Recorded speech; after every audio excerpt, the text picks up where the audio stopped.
semua, cek 1 2 3. Oke, aman. Kali ini Lala mendongeng sebuah alur film action komedi dan juga mempunyai plot twist yang keren. Film ini berjudul My Girlfriend is an Agent yang rilis pada tahun 2009. Film ini sendiri menceritakan tentang seorang detektif yang sedang menelusuri kelompok kejahatan dari Rusia yang berniat mengambil kepemilikan senjata biologis. Penasaran gak nih kira-kira? Oh ya, Lala ingatkan kembali ya, jangan lupa klik tombol subscribe-nya biar Lala bisa beli es boba. Ya udahlah, daripada kebanyakan ngomong, silakan atur posisi duduknya dan jangan pada jotos-jotosan. Cekidot. Di awal film diperlihatkan seorang wanita yang sedang lari-lari. Di awal scene kita akan diperlihatkan seorang wanita, sebut saja Suji. Dirinya ini sedang melakukan pemotretan prewed. Tapi di balik itu semua, ia ternyata sedang memata-matai sebuah kasus yang melibatkan sebuah senjata biologis yang dicuri oleh orang Rusia dari Korea dengan bantuan ilmuwan Korea yang kampret. Di saat sedang melakukan misinya, Suji ini tiba-tiba mendapat telepon dari kekasihnya, sebut saja Jaejon. Dirinya ini menelpon ingin berpamitan, bahwa dia akan pergi dan mungkin tak akan pernah kembali. Oke, kita akan membahas percintaan mereka dulu. Awalnya, kehidupan percintaan mereka baik-baik saja, tapi semua berubah karena si Jaejon ini merasa telah sering dibohongi oleh Suji. Itu terbukti kalau Suji selalu mengatakan jika dia berada di Pulau Jeju.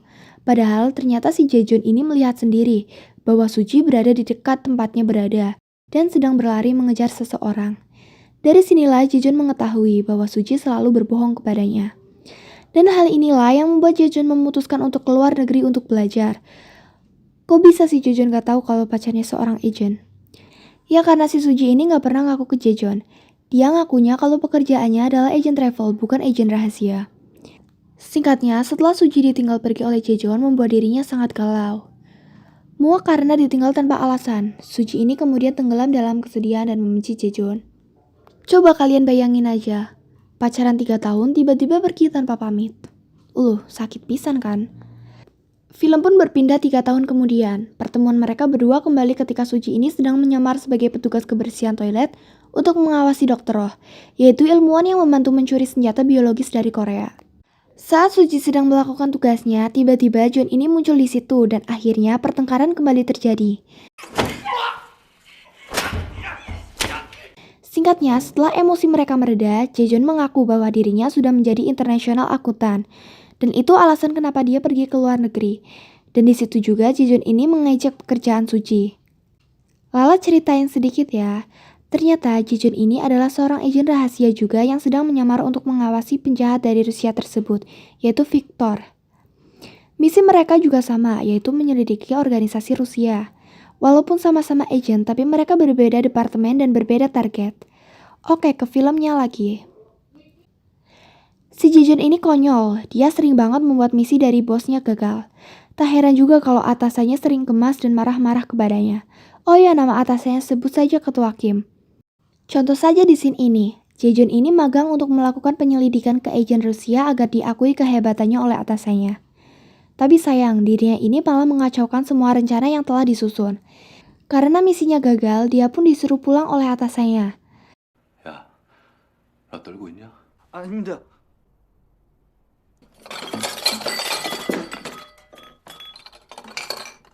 Ternyata Jaejon ini tidak pulang, melainkan mendatangi Suji di rumahnya untuk minta maaf.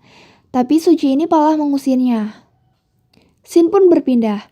Divisi tempat Jaejon dan Suji ini kembali melakukan tugasnya masing-masing.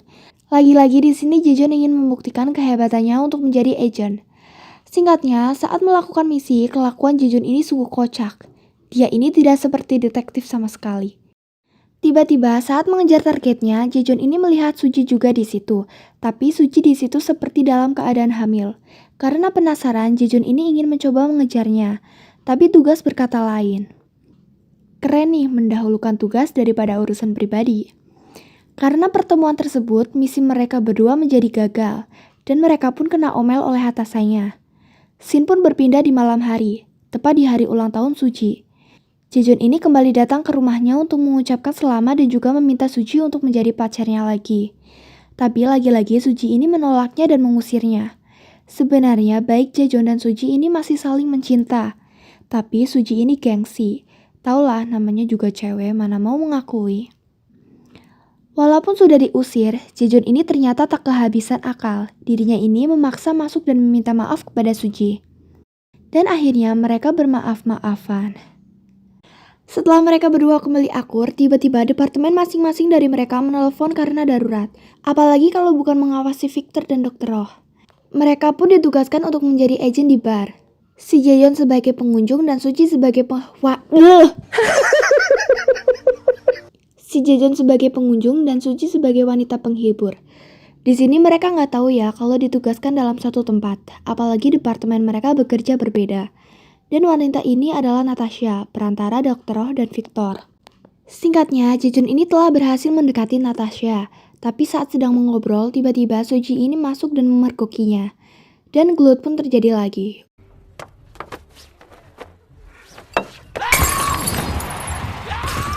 Usai pertengkaran itu, mereka jalan masing-masing.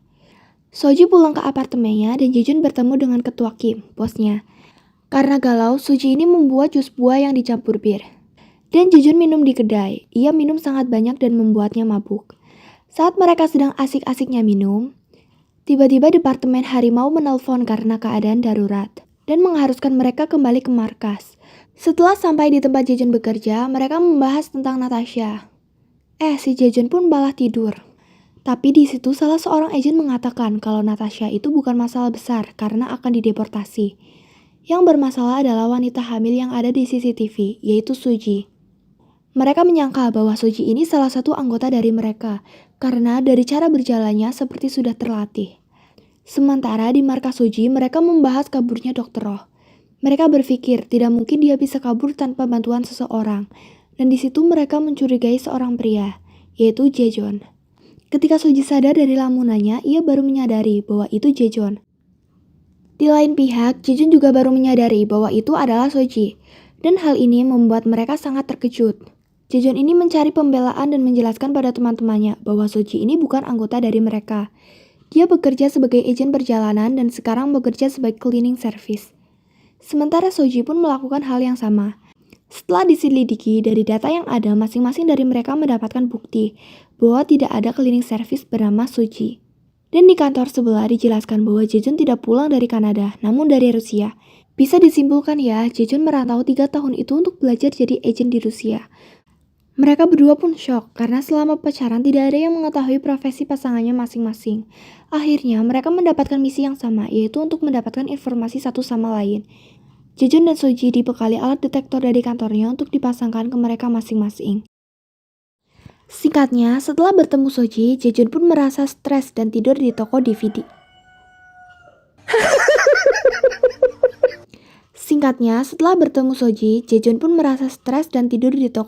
Temannya.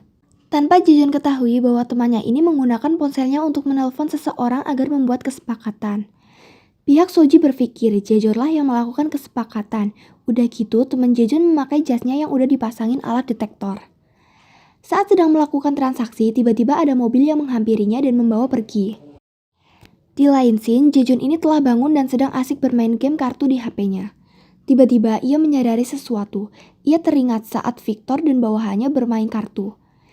Di sini ia menganalisa bahwa mereka tidak bermain kartu, namun itulah cara mereka berkomunikasi. Karena sudah memecahkan teka-teki itu, Jaeyeon pun memberitahu pada ketua Kim. Tapi malah dikira omongan Jaeyeon hanya bualan saja. Karena sudah seperti ini, akhirnya Jaeyeon melacak keberadaan Victor ke bar. Mula-mula ia merusak pengaman PIN dan masuk ke bar. Di sana ia melihat Victor dan bawahannya sedang berdiskusi tentang misi mereka. Di sini Jaeyeon melihat Victor membuka kedok penyamarannya. Dan ternyata Victor adalah seorang wanita yang berada di awal scene film.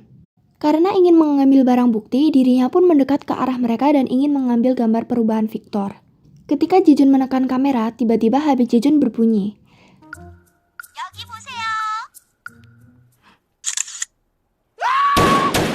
Victor dan bawahannya akhirnya menyadari hal itu. Karena ketahuan, Jaeyeon pun kabur dengan menghindari berondongan peluru dari mereka. Sampai-sampai Jaeyeon tertabrak mobil patroli yang sedang melintas. Tapi tak apa-apa. Sementara itu di markas Suji, pimpinan dan teman-temannya sedang menyelidiki Dr. Roh dari email yang ia kirim. Namun tim investigasi bingung karena email tersebut terkirim dari berbagai penjuru dunia. Tiba-tiba Suji ini datang ke markas saat sedang rapat. Dia protes karena telah dikeluarkan dari tim penyelidikan Dr. Roh. Setelah mengusir Soji, rapat pun dilanjutkan. Dari data terlihat, lokasi tepat Dr. Roh dan pelaksanaan misi tinggal 2 jam. Karena waktu sangat mepet, mereka pun bergegas dengan helikopter menuju Busan. Di waktu yang sama, Jejun bersama polisi yang menabraknya pergi mencari Victor. Dalam perjalanannya, Jejun menghubungi ketua Kim untuk memberitahu keberadaan Victor. Sementara Soji di kantor tak sengaja melihat peta yang digunakan teman-temannya. Tak butuh waktu lama, Soji berhasil mengetahui tempat Dr. Roh dan menuju ke Sewon. Di perjalanan, Soji menelepon rekannya dan bertanya kenapa membawa helikopter, padahal Dr. Roh berada di Suwon, bukan di Busan. Teman-temannya pun kaget. Singkatnya, setelah sampai, Soji pun mengikuti Dr. Roh. Tapi Dr. Roh ini pintar. Dia berhasil melumpuhkan Soji dengan obat bius. Saat dirinya telah sadar, dia ini melihat Dr. Roh dan Victor melakukan transaksi. Sedangkan di sisi lain, Jejun berusaha mencari Victor dengan cara membobol CCTV. Setelah berhasil menemukannya, dia dan polisi itu menuju tempat Victor berada.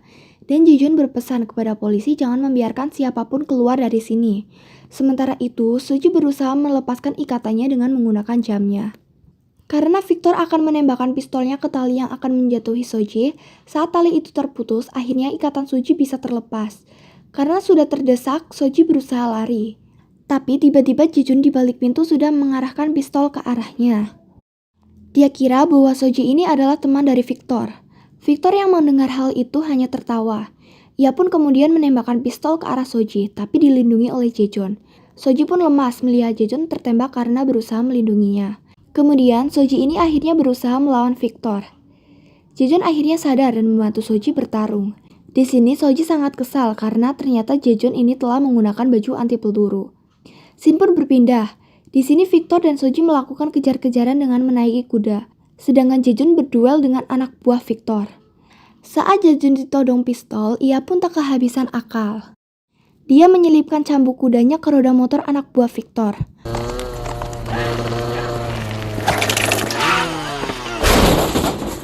Pokoknya kocak dah. Setelah sampai, Jejun pun datang membantu Soji.